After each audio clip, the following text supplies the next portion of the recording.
또 이번 주에 우리가 좀 눈여겨봐야 될 것이 뭐냐면 이 30대에서 큰 폭으로 하락했고 특히 자영업층에서 지지율이 크게 하락을 했습니다. 자영업층에서 67에서 55로 12%포인트 하락을 했거든요. 그래서 이번 주에 대통령 지지율이 이렇게 하락한 원인은 통일교 의혹도 뭐 영향을 줬겠지만 그거보다는 고물가, 고환율에 의한 물론 주식이 올라서 사람들이 뭐 경제가 하락 잘 되는 것 같다고 생각을 하시는 분도 있지만 주식을 다 하는 건 아니잖아요. 또 한다고 해서 다 돈 버는 것도 아니고 그런 거를 감안해 봤을 때 이 경제, 특히 고물가, 특히 고환율이 이 경제적 불안감을 지금 자극하고 있기 때문에 목사님, 국민의힘 지지율을 보면 NBS에서 20%를 기록했습니다. 서울 지역에서는 8%포인트 하락하면서 13%를 기록하기도 했는데 이런 수치가 나온 적이 있었는지 이 정도 지지율이 의미하는 바는 뭡니까? 저는 잘 없었던 걸로 기억이 됩니다. 왜냐하면 서울은 최근에 이제 부동산 이슈 때문에 상당히 보수 성향으로 흘러가는 그런 경향도 볼 수가 있었거든요. 더군다나 한강 벨트도 상당히 보수 쪽 정당의 또 후보들에게 투표를 많이 했었는데 그만큼 보수마저도 외면하고 있다. 네. 왜냐? 변하지 않으면 변하게 될 수밖에 없는 강제 상황이 발생할 수도 있겠구나. 배 수장님, 이재명 네. 대통령 지지율이 갤럽에서는 56%, NBS에서는 62%, 리얼미터에서는 54.9%를 기록했습니다. 전체적인 지지율 흐름 어떻게 보셨는지요? 여전히 이재명 대통령 지지율 높은 지지율입니다. 임기 초반이기도 하고요. 특히 이제 중요한 것은 외교 역할에 큰 이 지지율 영향이 있다 이렇게 이제 분석을 할 수 있을 텐데 대체로 대통령이 국정 수행을 평가할 때는 경제, 이코노미 그리고 외교 안보, 시큐리티 그리고 소통, 커뮤니케이션입니다. ESC로 구성이 되는데 특히 이제 외교 효과가 가장 크게 지금 영향을 주고 있다고 볼 수 있고 최근에 이제 한국 갤럽 같은 경우에는 하락한 결과를 볼 수 있는데 이건 다른 이슈보다도 통일교 관련된 논란이 여파로 영향을 준 것으로 보입니다. 김명수 의원님, 방금 보았듯이 이재명 대통령 지지율이 NBS에서는 올랐고 갤럽에서는 하락했는데요. 통일교 정치권 로비 의혹 등의 문제가 향후 대통령 지지율 추이에 추가적으로 영향을 줄 수 있을까요? 저는 매우 제한적일 거라고 생각을 합니다. 네. 왜냐하면은 이번에 이제 거론됐던 인물 중에 이제 사회까지 포함한 사람이 뭐 전재수 전 해수부 장관 아니겠습니까? 그렇다 보니까 분사하는 지금 이 해수부 이전으로 인한 여러 가지 이제 경기가 부양될 것이라는 기대감을 갖고 있었는데 네. 이렇게 낙마하면서 일종의 공포감이 또 엄습할 수 있어요. 혹시나 이 흐름이 꺾이는 거 아닌가 하는 불안감을 자극하다 보면 현 정부에 힘을 실어주는 오히려 생각하지도 않은 역효과가 또 이어질 수 있기 때문에 저는 이 대통령 지지율, 향후 지지율의 통일교 노비 의혹은 상당히 제한적으로 생각을 합니다.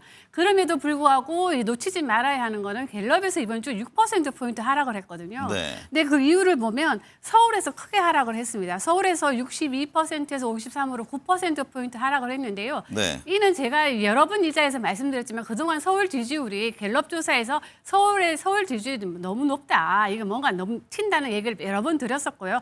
아마 이게 정상화된 것 같습니다. 62에서 53%로 나왔고 또 이번 주에 우리가 좀 눈여겨봐야 될 것이 뭐냐면 이 30대에서 큰 폭으로 하락했고 특히 자영업층에서 지지율이 크게 하락을 했습니다. 자영업층에서 67에서 55로 12%포인트 하락을 했거든요. 그래서 이번 주에 대통령 지지율이 이렇게 하락한 원인은 통일교 의혹도 뭐 영향을 줬겠지만 그거보다는 고물가, 고환율에 의한 물론 주식이 올라서 사람들이 뭐 경제가 하락 잘 되는 것 같다고 생각을 하시는 분도 있지만 주식을 다 하는 건 아니잖아요. 또 한다고 해서 다 돈 버는 것도 아니고 그런 거를 감안해 봤을 때 이 경제, 특히 고물가, 특히 고환율이 이 경제적 불안감을 지금 자극하고 있기 때문에 그런 것 때문에 지지율이 하락한 것으로 보이기 때문에 대통령 청와대 이제 용산에서도 어느 정도 이 부분에 대해서는 한번 살펴볼 필요가 있을 것 같습니다. 결국엔 경제 민생 문제가 네. 더 컸다 이런 진단이시군요.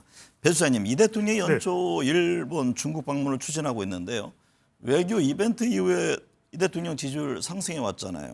해외 순방이 내년 초 이 대통령 지지율 움직임의 주요 변수가 될까요? 그렇습니다. 주요 변수는 되는데 올해보다는 좀 제한적일 수도 있다. 왜냐하면 임기 초반에는 외교가 강하게 작동을 하고 있습니다. 그렇지만 내년의 경우에 이제 지방선거가 있고 올 연말부터 촉발된 또 새로운 또 국내 정치 이슈가 바로 또 통일교이기도 하고요. 또 하기 때문에 여러 국내 이슈들이 또 지방선거와 맞물려서 부동산 등 영향을 또 줄 수가 있기 때문에 외교 순방이 주요 변수임에는 분명한데 그 효과는 올해보다는 조금 제한적일 가능성이 있을 것으로 보입니다.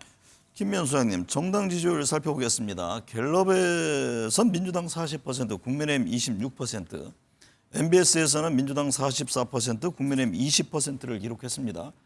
정당 지지율 추이 어떻게 보셨는지요? 일단 뭐 민주당 지지율은 30% 후반대와 40% 초반대에서 등락을 거듭하고 있는 것 같고요. 국민의힘은 20대 초반, 초중반에서 지금 등락을 지금 하고 있는 것 같습니다. 그럼에도 불구하고 그러면 국민의힘과 이 민주당의 지지율 격차가 왜 이렇게 나느냐? 이번 주에 나온 갤럽 조사를 보니까 그 답이 있더라고요. 왜냐하면 정당 호감도 조사에서 민주당에서 호감이 간다는 조사는 46%였는데요.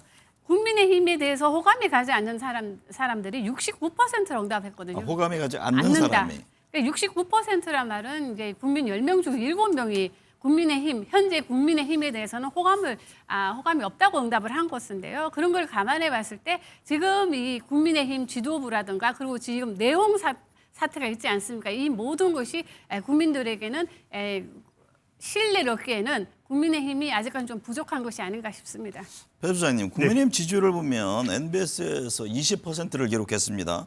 서울 지역에서는 8%포인트 하락하면서 13%를 기록하기도 했는데 이런 수치가 나온 적이 있었는지 이 정도 지지율이 의미하는 바는 뭡니까? 저는 잘 없었던 걸로 기억이 됩니다. 왜냐하면 서울은 최근에 이제 부동산 이슈 때문에 상당히 보수 성향으로 흘러가는 그런 경향도 볼 수가 있었거든요. 더군다나 한강 벨트도 상당히 보수 쪽 정당의 또 후보들에게 투표를 많이 했었는데 그만큼 보수마저도 외면하고 있다. 네. 왜냐? 변하지 않으면 변하게 될 수밖에 없는 강제 상황이 발생할 수도 있겠구나. 왜냐하면은 이 3P라는 말씀드렸습니다. 이념적으로 중도를 끌어들이지 않으면 안 되고 정책이라는 것은 결국 실력을 보여줘야 되는데 실력을 보수 정당이 국민의힘이 보여주지 못하면 자영업청과 그리고 주부청들이 또 빠져나갈 수밖에 없는 것이고 사람은 그렇습니다. 내부가 잘 통합이 돼서 원팀이 돼야 되는데 그렇지 못하면 리더십이 흔들하고 수도권 지지율의 영향. 지금 서울에 관련해서도 정우영 앵커께서 말씀하셨는데 2030 MZ세대도 이재명 정부에 대해서 지지를 하지 않는다고 그렇다고 해서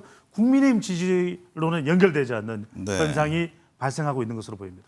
김 소장님, 지금 상황이면 국민의힘 지지율이 20%대 박스권이 깨질 위험도 있을까요? 지지율 20%대 벽이라는 게 여론조사에서는 의미가 있는 수치라고 하던데 핵심 지지층도 이탈하고 있다는 의미로 봐야 합니까?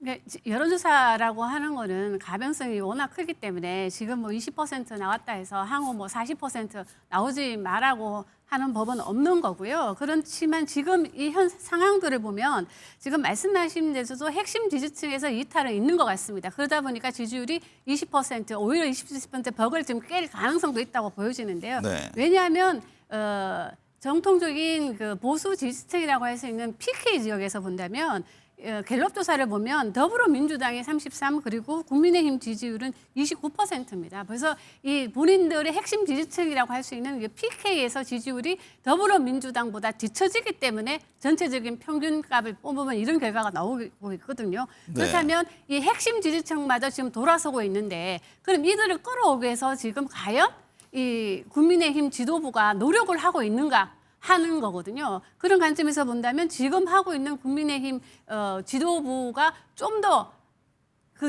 본인들의 그 핵심 지지층을 견인하기 위해서라도 뭔가 변화에 있는 쇄신이 필요한데 그렇지 못하기 때문에 이런 지지율이 나오는 게 아닌가 싶습니다. 그래서 그런지 지금 장동혁 국민의힘 대표 리더십 위기론과 함께 비대위 체제라든가 한동훈 전 대표 역할론 등등이 지금 거론되잖아요. 어떤 선택을 할까요? 그럴 수밖에 없는 것이 바로 지지율 이야기를 할 수밖에 없습니다. 내년은 지방선거입니다. 이 선거에 나가는 후보자들은 특히나 지방선거는 지지율이 중요할 수밖에 없거든요. 그런데 이 2월 달에 명절 연휴가 있습니다. 설 연휴가 있는데 그때까지도 당의 지지율이 올라오지 않으면 후보자들은 잔뜩 화가 날 수밖에 없습니다. 나가는데 당의 지지율은 견인되지 못하고 그래서 중요한 것은 중수청입니다. 중도청, 수도권, 청년청들이 투표소로 나와서 투표하겠다라고 강력하게 의지를 발휘해줘야 되는데 그렇게 견인되지 않으면 앞서 또 김의겸 평론가께서 말씀해 주셨던 대로 비대위 요구가 더 높아질 것으로 보입니다.